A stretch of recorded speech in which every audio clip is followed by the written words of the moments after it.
What's cracking, y'all? You are now watching Boo TV. Appreciate you for stopping in. Like, comment, subscribe, hit the bell, stay notified, and let's get into the topic for today. What's cracking, y'all? Back with some more reaction video content. This one, a recommendation from subscriber Chris Dalton 0099. Some good old Reggie Miller content. So appreciate you, Chris Dalton. The complete compilation of Reggie Miller's greatest stories told by NBA players and legends. This is from the YouTube channel Nick Smith NBA. We have reacted to content from here before. So yeah, I think somebody else told me to do some Reggie Miller content not too long ago and make sure I get a Reggie Miller playlist up there. Reggie Miller, folks, not somebody that I've really covered extensively on this channel, maybe even at all to some degree. At least not a video specifically for Reggie Miller. I'm sure I've brought him up in other videos during conversation. But Reggie Miller, obviously one of the greatest three-point shooters of all time. Reggie Miller is a player that would have been far more potent if he played in today's NBA with the emphasis on the three-point shot. He would be an even better three-point shooter in today's era than he would be back then because of the amount of shots he'd get up, less defense in today's NBA, and more spacing in today's NBA. Reggie Miller was phenomenal off the ball. Just like how you see Steph Curry running around screens. Even years ago, Rip Hamilton used to do it, but he did it from the mid-range, not the three-point line. Reggie Miller did it from the mid-range and the three-point line, which tells you a lot about Reggie Miller's absolutely exceptional conditioning and cardio. You know, he could run around for days, and it could tire people out that were defending him, having them chase him around all day, running around the court, you know, trying to get around screens and trying to stay attached to his body. He had a quick release, so the minute he'd come around that pin down player and catch that ball, that shot was going up. That shot was going up. That was Reggie. Reggie Miller was a shit talker, talked a lot of shit, and Reggie Miller was a clutch performer as well. Reggie Miller, a lot of people remember him in his latter years where he was more of a catch and shoot guy, but believe me, back in the day, in his prime, more in his youth, Reggie Miller could put the ball on the floor and create for himself as well. I was not a Reggie Miller fan since the 90s. Couldn't stand Reggie Miller. He was annoying as hell to me. He would bury my heart with three-point shots. And then in the 1998 Eastern Conference Finals, that shot where he pushed Michael Jordan off of him, came around, caught the ball, iced the shot. That hurt my heart. That hurt my heart. And I was like, I kept screaming, offensive foul, offensive foul, offensive foul. But Reggie Miller buried the Chicago Bulls. Game 6, man. Buried them. I'm pretty sure that was Game 6 because I think Chicago won in 7, if I'm not mistaken. And I think that Reggie Miller Indiana Pacers squad, coached by Larry Bird at the time, I think that was the only team to push those Chicago Bulls to 7 games. At least during the last 3 championships. I could be wrong there, but I don't remember them going to a deciding Game 7. Now, back then, the first round was best of 5 instead of best of 7. So I can't remember off the top of my head if anybody took the Chicago Bulls to 5 in that first round, but I'd have to doubt it. I'd have to go back and look. I'm just saying, man. Anywho, this video is about 31 minutes long, so relax. Let's get into it. To the complete collection of Reggie Miller's greatest stories, told by NBA players and legends. If you have missed any of the other episodes in the series, there is a playlist link in the description box down below and on the top right of your screen. If you click on that link, you'll find all the episodes within this series. Thank you to everybody who commented that they would like to see a Reggie Miller episode. This one is for you. If you guys have any other suggestions, comment them down below and let me know which player you would like to see next in this series. Without further ado, all I ask is that you please leave a like on this video to show your support. These videos do take a long time to edit and produce. If you are new, be sure to hit that subscribe button if you enjoy the video and the rest of the series, and hit that notification button so you stay up to date with all the new episodes as soon as they release. And enjoy the episode. He loved the big moments.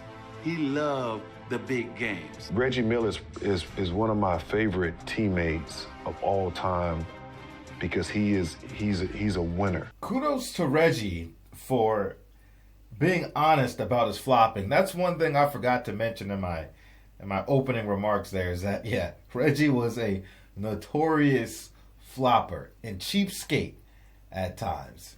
Type of guy to slide his feet under you while you're landing from time to time. Just saying. Yeah. Reggie was a flopping ass fish out of water, man. But I can appreciate his honesty about it. He knows what the hell he was doing. Everybody saw it, and then he did that, and both those things were directed towards me. Playing against Reggie and coaching Reggie and knowing his personality, Reggie's hit more shots in crucial times than about anybody I've ever seen. Every time I go in that fucking game and come out, I got a new scratch. It became personal with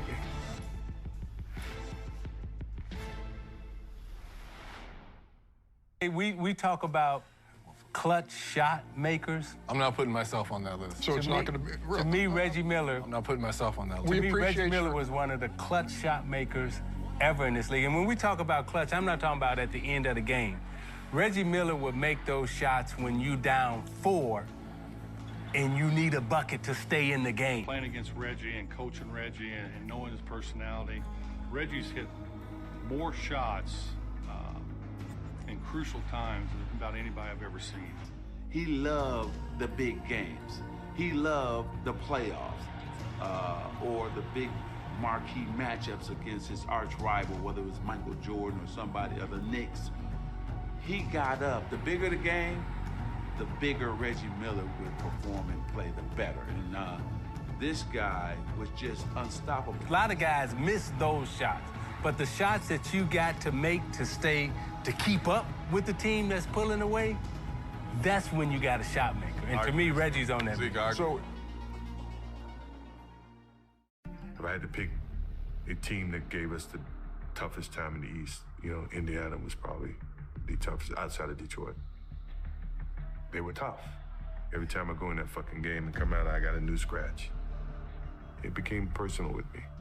I knew that I had to bring it each and every time I stepped on the court when I was going against MJ. Were you friends? No. On 3, takes it to the basket, and it's kicked in. Oh, and Reggie Miller came over and smacked Michael. Okay, yeah. MJ is upset about it, and I can't blame him. Yes, sir, he ran right into him, and we got a brouhaha here.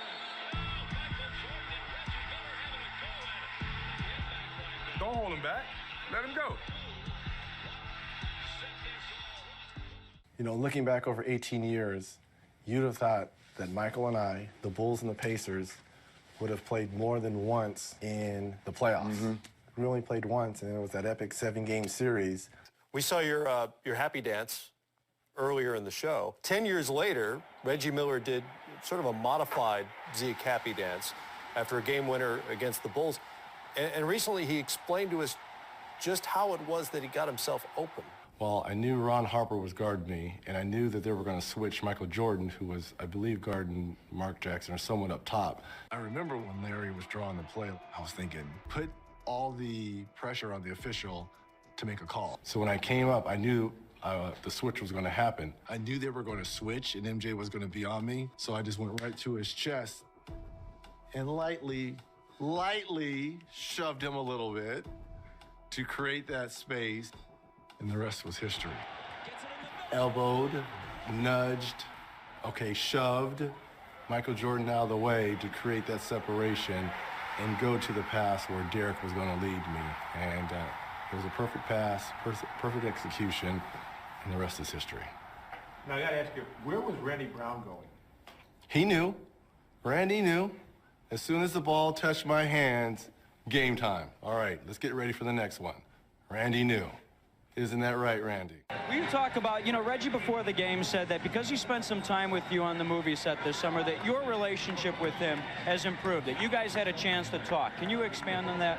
It's just a mutual respect. I think, we had a chance to play against each other, play on each other's side, and, I got to know him as a person.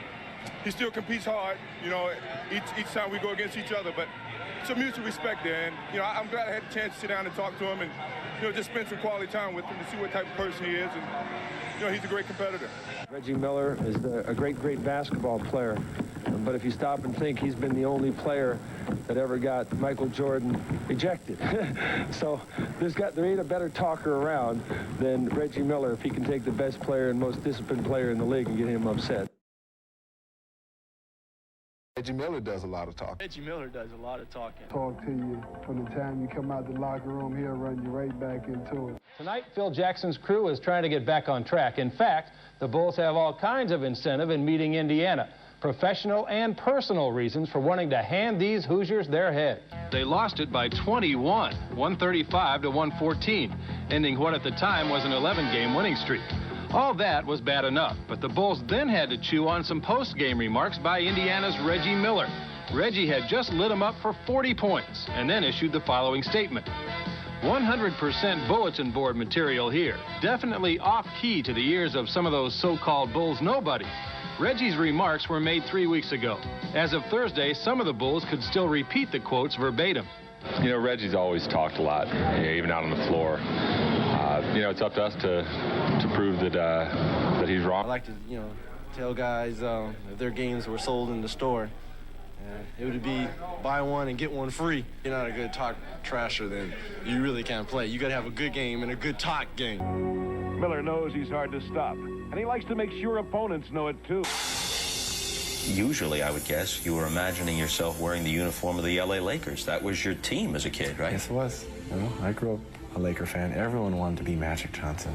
It was magic, magic, magic. Having a chance to go to UCLA and then, work with Magic and Byron and Michael Cooper, those guys were, like gods to me. Look at Reggie and Magic trying to psych him. Magic, you know you can't make these two. You know you can't make it. Ignore him.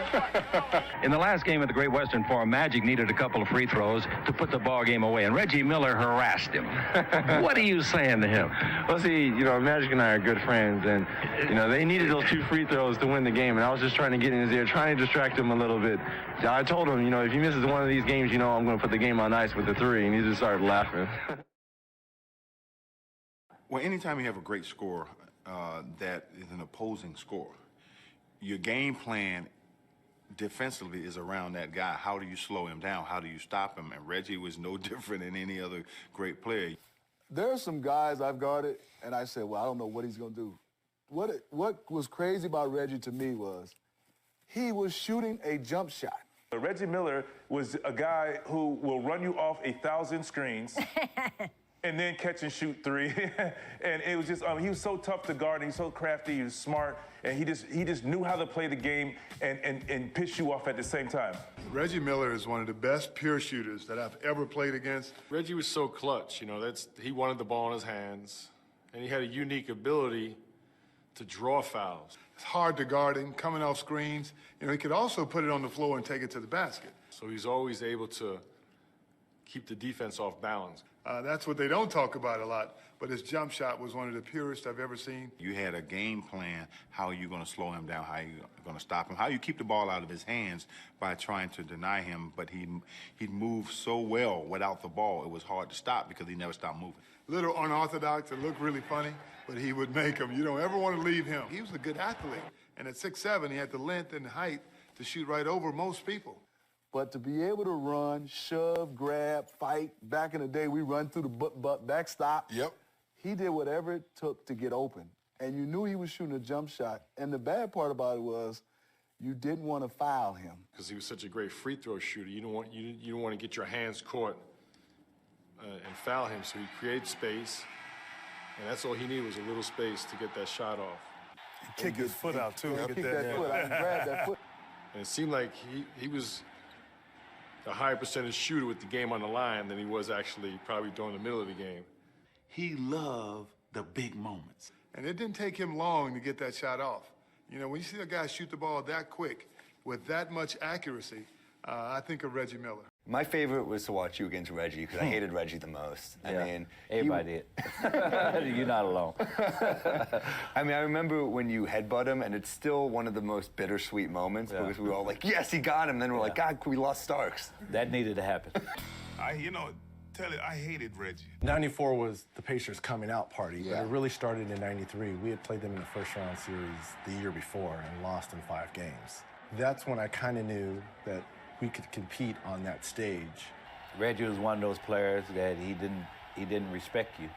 You know what I mean? If he didn't respect you, he's gonna come at you. He's gonna talk noise. He's gonna do all the dirty little things. And that particular time, I can remember he kept hitting me with bowls during the playoffs game, and he was, I think it was game 3. He hit me with a bowl, and I told the referee, and the referee wasn't.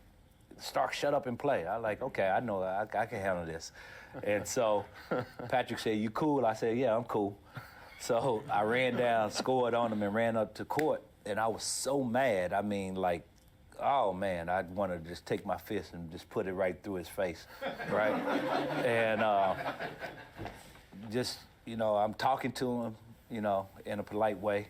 And we just got close, and I just, bam, I'm like, something just came up and tapped him like that. And he dramatic Hollywood. Oh, you like this and that. And I can remember Oak and Patrick just beating on me. And I didn't feel them until after the game and when I saw the replay and they was hitting me. Bam, bam, bam.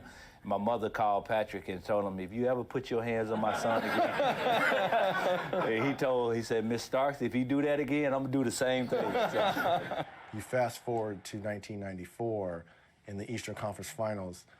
We beat Atlanta, who I thought was the #1 seed at that time. And now you're going against the #2 seed, the bullies on the block, the #1 media market, Patrick Ewing, Pat Riley, and the Knicks. And you're on center stage. This is for you, Indiana. We're coming back. Yes! What I just said, I wanted to put Indiana on the map. Well, what better place to do it than going against the #1 media market team and the Knicks? He was talking in game 3, you know, but that didn't bother me at all. It was just, you know, when somebody started to take cheap shots on you, then, you know, you can only take so much. What did your teammates tell you at the court when you walked off? They told me it was a bad move on my part, which it was. And I accept the blame, and, you know, but we have to deal with it and move on. I don't think I did anything to John to make him mad. I think something happened earlier in the day. Maybe room service was late or something like that. So I don't think it was what between him and I don't think that's what made him upset. And then things that come with the Knicks, like some of their fans. Speaking of edgy, we also know all too well that Spike Lee is a basketball fan, a Knicks fanatic to be exact. We've witnessed his antics and frustrations courtside for years. So I met Spike a few times. We weren't buddy or cool or anything like that. So we played the Knicks a couple times during the regular season. We caught fire. You know, we beat Orlando, we beat Atlanta. Now we're getting ready to play the Knicks. And I get a phone call, and it's Spike. And he's like, do you want to make a little wager? I'm like, sure, I'll make a wager, because we're going to do you guys. He's like, okay. Well, what do you want? Well, you know, my wife at the time, who was trying to be an actress, it's like, okay, well, put her in one of your, you know, do the right thing movies. No kidding. Yeah, and if the Knicks won, he wanted me to go visit, at the time, Mike Tyson was in jail in Indiana because of everything that had happened to him. He wanted me to go visit Iron Mike. So that's kind of what set the stage between he and I. 25-point fourth quarter. Swings away and hits. 39-point game, June 1st, 1994. What do you remember from that game, and I guess in particular that quarter? You talk about out-of-body experiences. That might have been the 3rd or 4th time I've had that feeling on the court. Miller open again. I'm going to either shoot my way in, I'm going to shoot us out. I hear, you know, who were on the sidelines, you know, man, you're going down, India Hicks. I'm hearing all this. I'm like, okay, I'm going to try to shoot this ball every single time just to make a point. Look at this shot, and he hits it. It's a three-pointer for Reggie Miller. Well, I started to make my first couple shots at the start of that 4th quarter, and I started to look over at Spike a little bit, and he was kind of, things started to come out my mouth. Reggie Miller in an animated discussion with Spike Lee. The looks, the taunts. Who again is staring in the direction of, yes, that man.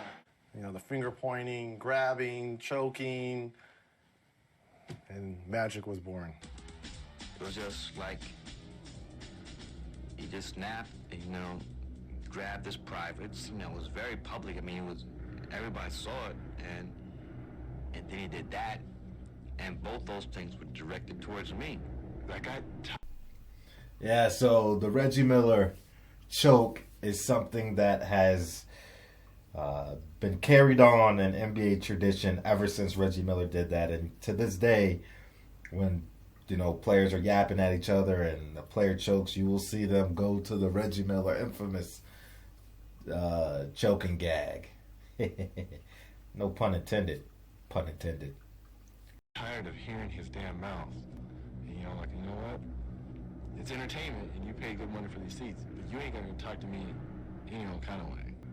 somehow he was unleashing his wrath against me. Felt like I was playing or something. Did you ever wonder if he hadn't been sitting there and egging you on, if your performance would have been that good? Or did that fuel it? I think it kind of fueled it, because when I started to make some of those crazy shots, you know, I almost made one from half court. I'm like, this is like a video game that's going on right now. If it wasn't for the looks and the antics, it probably wouldn't have been the same. What did your teammates say to you during timeouts? What were guys from the Knicks saying to you on the floor? They had to just be going, holy smokes. I remember Byron Scott and Sam Mitchell coming up to me with towels and fanning me down. I was like in a different zone. So in timeouts, Larry Brown would be talking and I wouldn't hear it. I wasn't hearing a word he was saying. I was just in my own little world. Let's just go play. I don't care what happens. We're going to do this. And yeah, so I was in my own world. Miller's dramatic display carried the Pacers to victory, announcing his arrival as an NBA star, turning Spike into a scapegoat for the Knicks' defeat. I'm on the front page, me being blamed for the loss. He is their biggest fan, and God bless him. Everyone should have a Spike Lee that's that loyal. The next year, I did the same thing. Game that's seen nearly 60 fouls called. Actually, that is short of the record for both teams in the playoff game. Miller for three, and he got it. It was like a movie. Yeah. Look, I was so disappointed and dejected in that game because I felt we had played well enough to win it. We hadn't done all the little things, the rebounding, the loose ball, the 50-50 balls, missed free throws. And it seemed that they were going to win that game. So now we have our worst inbounder, Anthony Mason, take it out. Greg Anthony was wide open. I threw it to him. He slipped. And I kind of see his foot stumble just a little bit as he's taking the ball out. And I kind of nudged Greg Anthony and he fell. I didn't know Anthony Mason was going to throw me the basketball again. And I made the three, so I knew they didn't have any timeouts. Reggie absolutely shoves Greg Anthony. It was the best chest pass from either team. Oh, he threw it away. Reggie for three. Oh, baby, it's a tie ball game. Unbelievable. In the heat of the moment, Sam Mitchell fouls John Starks. I think everyone got caught up in the emotion, including Sam Mitchell, because maybe he thought we were down one, but it was tied up. He fouls John Starks as soon as the ball comes in, and we're running up to him like, what are you doing? It's tied. I'm like, it's okay. It's all right. Because worst case scenario, we could score at the other end. If he makes both of these, we could score at the other end, and we'll just go to overtime and take our chances. I was kind of like in shock that this whole thing happened. At that time, I'm walking to the free throw line, and I'm thinking like, man, did this dude just did this? We watched John's eyes, and he wanted no parts of those foul shots. There's no way he's going to miss the second free throw. There's absolutely no way. Starks misses the foul shot. Ewing misses the putback.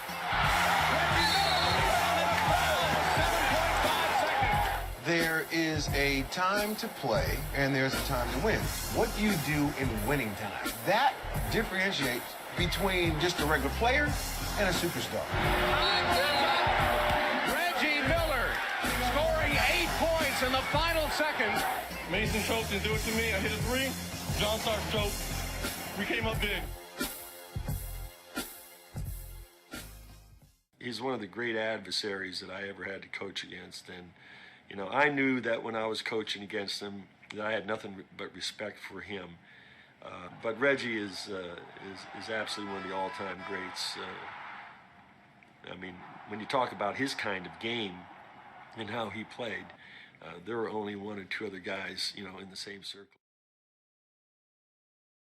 Reggie Miller is one of my favorite teammates of all time because he's a winner, right? Yeah. He's a winner in every aspect of the word, and he could have easily deaded that trade, easily.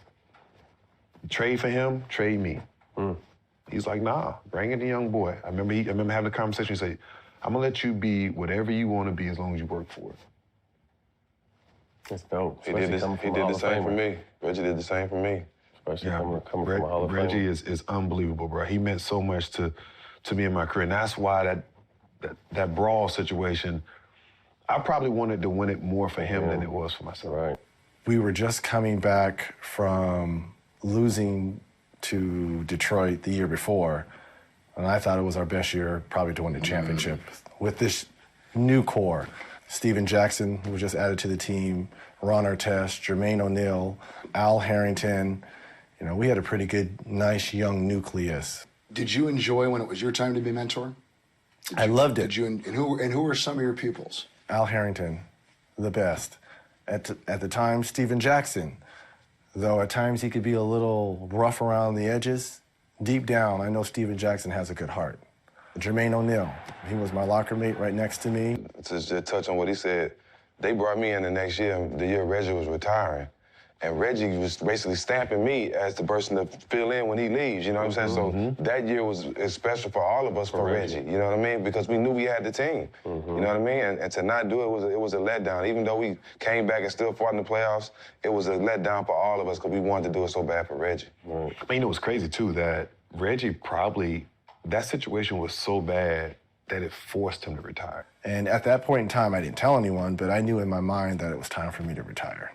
We talked about the fans of Indiana and how they're all in. I think that left a bad taste in a lot of people's mouths, that brawl, that scene. Maybe for the first time, basketball wasn't enjoyable for me. And the maturity level wasn't the same. And trying to teach them respect, to be on time, and to go over the playbooks, and they didn't want to have any parts of it. They just wanted to have fun. A lot of these younger players just wanted to show up, and it frustrated me. Yeah. Reggie had probably 2 more years in it. Really? Just a lot. It was a lot, bro. On that mental side. This person that is presenting me tonight, Reggie Miller, is the best shooter that I've ever seen in my life. My favorite player growing up was Reggie Miller. Reggie Miller. Reggie Miller. Reggie Miller. Reggie Miller. Number 31. Reggie has had a profound effect on my early years in the NBA. I would come out on the floor thinking I was early, and he was already out there, and Reggie had a Superman shirt on. And when you see somebody, your opponent, wearing a Superman shirt, you have to ask yourself, how do I beat Superman tonight? It was impossible to guard you, Reggie. Reggie would grab my arms, and he would throw me in one direction and go in the other. And then the coach would get mad at me. And I said, Coach Calhoun didn't teach me that in college. I learned so much, and I appreciate your example, the bar you set. To be able to break your record. I didn't know this record existed. So thank you for everything you did for me and this game. I love watching Reggie, just the way he moved on the court. Reggie again. Yep. The way that Reggie moved without the ball was second to none. And he had that clutch thing that everybody wants.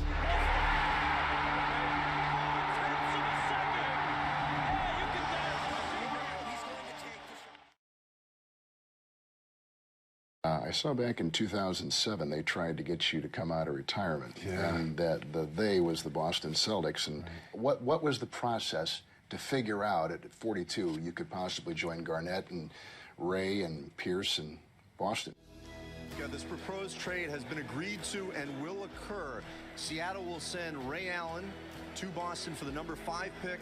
This is a blockbuster trade. It's been talked about for years. KG no longer a Wolf. He's going to the Boston Who, by the way, went on to win an NBA championship that year. Yeah. The moves that just happened to bring Ray and KG. So this is August. This is August. Of 07. I would say late August. Yeah. And I get the phone call that, you know, they're thinking about adding me to the roster. Danny called me and was like, look, I think you'd be a great piece. You know, you can come off the bench, which I had no problems with doing, you know, play 15, 20 minutes a game, spread the floor. Had you been working out? No. Did you ever stop working out when you stopped playing? I did. I've always been a workout fanatic, but not basketball. I had done more mountain biking, road biking, you know, running, 10Ks, things like that. But not a bunch of shooting. Not a lot of shooting. Yeah. You know, some pickup games with the Pepperdine kids and things like that, but nothing serious where I'm going every single day. So I hadn't picked up the basketball in a while, and I was like, all right, I'll give it a shot. So I went out and, as we call it, I went to shock my body. And it was the end of August. And the Celtics, he needed an answer within 2 weeks because they were getting ready to go overseas to Italy or France. They went to Rome, right? They went to Rome to play in some type of tournament, a bonding trip for the Celtics. And he needed to know before then. I always tell Danny this and tell people, if he had called in July and given me all summer. Like a 2-month leave. If he would have given me 2 months, it was too hard for me to shock my body in those 2 weeks, which I tried. So I went and I did 3 days, actually. Did you? To try to shock my body. And though the shooting was there, my legs weren't there. And if my legs aren't there, there's no way I can do an 82-game schedule. Did you guys ever have any friction when you played against each other? I didn't have friction with him. So I don't remember hearing about Reggie Miller joining the Boston Celtics for that 07-08 season. I can't remember how big of a story it was. Could just be my memory, or maybe it just whizzed right past me. I don't know. But, you know, looking at what Reggie said about, you know, Danny Ainge saying, hey, man, yeah, I need an answer in 2 weeks. Listen, I'm not a professional athlete. I don't know.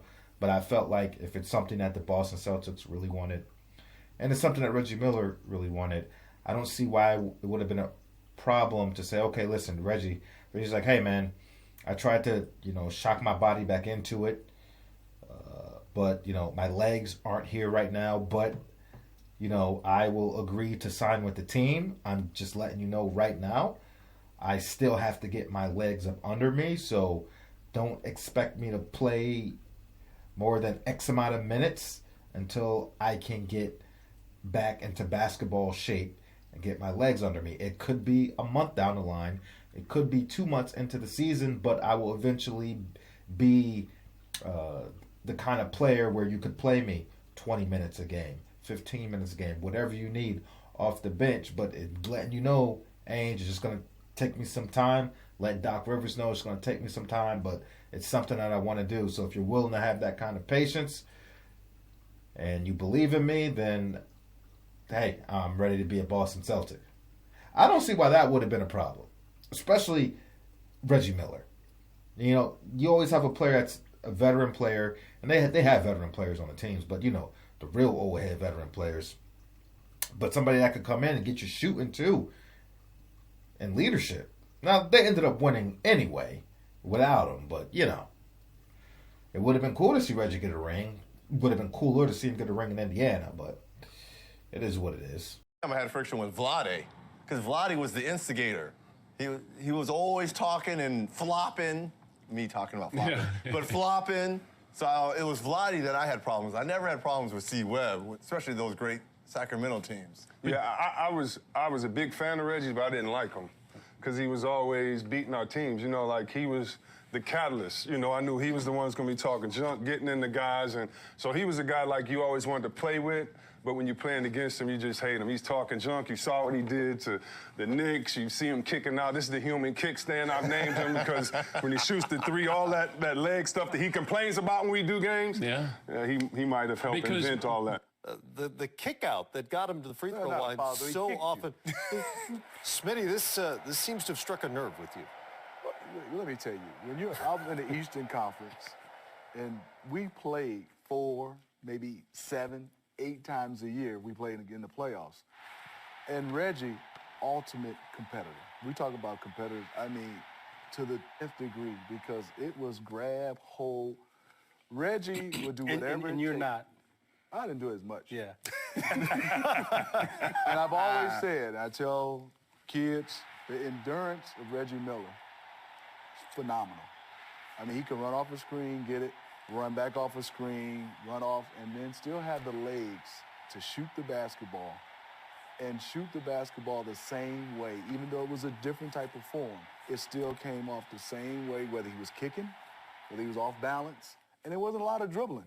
Right. He was taking one dribble or no dribbles and still being able to shoot the basketball and still had that same endurance in fourth quarters and after 82 games in playoffs. How did you prepare for him? Well, I think the one thing was I always wanted to send him to come off this way. Well, what I mean is shooting it off his left shoulder, because I thought off his right shoulder, he was real good at being able to take one dribble and get back to the baseline. I wanted him to keep it in his right hand to drive the basketball to make a play. But preparing for him, it was teammates, Grant Long, guys that were bigs that could switch out. That was the only way you had a chance, I thought, with Reggie Miller, to have a big that could switch out. Now, did the coaches or the players, were they like, hey, you know, Reggie sending a limo for you tonight? Remember that? Like, when? You know, when did Lenny ever say, hey, you know, to try to get you to guard him a certain way, you know, if he say, hey, Smitty, Reggie gonna send a limo for you tonight, he's gonna get 50 on you. How did he? My thought process, the best way to guard a Reggie Miller was to post him up and get him in foul trouble. That's what I wanted to do, to post him up and get him in foul trouble, to take away some of his aggression. One thing, Smitty, I guarded him a little bit too. And because he wasn't one of those guys that had the ball in his hands and make a play, he came off of screens. You had to really be disciplined and focus and lock and trail. And so with shooters, you don't want to give them any space. You want to be up on them. You know, when they catch the ball, you want to be right there. And so as he's curling the screen and coming off, and as you're going by, that, you know, kicking that foot out, either way, whether he's coming off the right shoulder or left shoulder, it really became a challenge because you didn't want to get too close. It's like you want to do your work early. You want to try to ride him through the screen. But as he catches it and he's kicking that foot, whether from 3 or from 2 or whatever, it's like, well, they're going to call that foul on me. And it just he became unguardable in that sense because you had to get up on him. Well, they say going to call that foul. Kevin Durant was like with the first. Reggie was one of the first to me because if you were close to Reggie, he was taking him and going. And I hope you guys enjoyed this episode. Let me know down below by hitting that like button, commenting down below which player you would like to see next, hit that subscribe button, and hit that notification button to stay up to date with all the new episodes. Here are 2 videos that you may enjoy as well. Yeah, Reggie Miller was doing that rip through back then, absolutely. It was nice to hear Jermaine O'Neal talk about Reggie Miller and that situation with him coming on the team and, you know, Reggie Miller accepting him. And it was also nice to hear Reggie Miller talk about that 2003, or that was 04, 05, something like that. Yeah, I think the 04-05 season when the Malice at the Palace happened. And they had a squad, man. They did. That Pacers team, he ripped them off. You know, him, young Artest, young Jermaine O'Neal, Harrington, Stack, all pretty youthful, all very talented, tough as nails, defense, hella defense. That was a dope squad. And I remember, you know, we used to play youth basketball. Well, we used to play basketball every Thursday night at the church around the corner. We have some good games there, but we had some Indiana Pacers fans there. One of my good friends back in the day, Wesley Powell, one of the biggest Pacers fans I've ever met. Reggie Miller is his favorite player of all time. Michael Jordan, he always thought was the GOAT. I haven't spoke to him since high school. That was 2005, so I don't know if he still feels that way. But Reggie Miller was his favorite player of all time. This kid Wesley is one of the best basketball players I've ever played against, played with. Dude was sick. White boy, nasty. Could shoot, could dunk, pass, high basketball IQ, all that. He's a hell of a player. And Jermaine O'Neal, very underrated. You know, he was a stretch big back in the day. Could shoot the mid-range, could pass, strong, could finish at the rim, had good footwork. I'm going to have to do a Jermaine O'Neal video sometime soon and talk about Jermaine O'Neal because, you know, he's another guy that would thrive in today's league with his ability to shoot that jump shot. Now, he wasn't a three-point shooter back then. He's more of a mid-range guy. Just off the block, too. Could do it in isolation, not just catch and shoot. Off the screen, whatnot. But, you know, I'm sure given the sweet stroke that he had in today's NBA, he could have found his 3-point stroke on a consistent basis. No question about that. But, yeah, he would thrive in today's NBA. I really think he would. Reggie Miller was an agitating-ass player, man. If there's one player that's like a little gnat that just wouldn't go away, that would be Reggie Miller. And I like what Grant Hill said. By the way, that open court, I don't know if they're still doing that with those panel of, you know, 80s, 90s players, whatever. I really like that. I really like that open court. I've seen it over the last couple of years. I don't know if they're still doing that, but if they not, they need to bring that back if they ain't doing it no more. But Grant Hill made a good point there. Kind of like, I don't want to say manipulating the rules, but you can't do that kick out no more. They changed that rule a couple years ago, handful of years ago. I don't remember exactly when. But now you'll get hit with an offensive foul if they feel like you're kicking out. And sometimes it's kind of dicey because sometimes that is a natural shooting movement. Not like the egregious kick out, but, you know, sometimes a fadeaway, you just kind of let that one leg go out just a little bit. But I see them call that sometimes. I get some players are egregious with it and it's animated and exaggerated. I get it. But, yeah, and now you're in a situation where it's like I might get penalized if I get too close onto him. I can play the ball perfectly, but if I get tripped up on that leg or on that foot, well, now it's a foul. So what the hell am I supposed to do? You can't give this guy any space. Reggie, man, he was a masterclass shooter. Masterclass off the ball, wiggling and getting that shot off. He really was. Anyway, that's all I gotta say about it. This was fun. Always like going back watching other players. I want to do more of this. I want to do some Dwayne Wade content. D Wade's my dad's favorite player after Michael Jordan. Well, at least his favorite player, from the mid 2000s on. But he doesn't really watch basketball anymore. He says it's not the same, and I totally get it. It's not the same. I still do it because I'm just an idiot and I can't stay away, I guess. Anyway, I appreciate you guys. And stay tuned, man. Maybe more Reggie Miller content down the line, all right? Appreciate you. And catch you on the next one. We out, baby.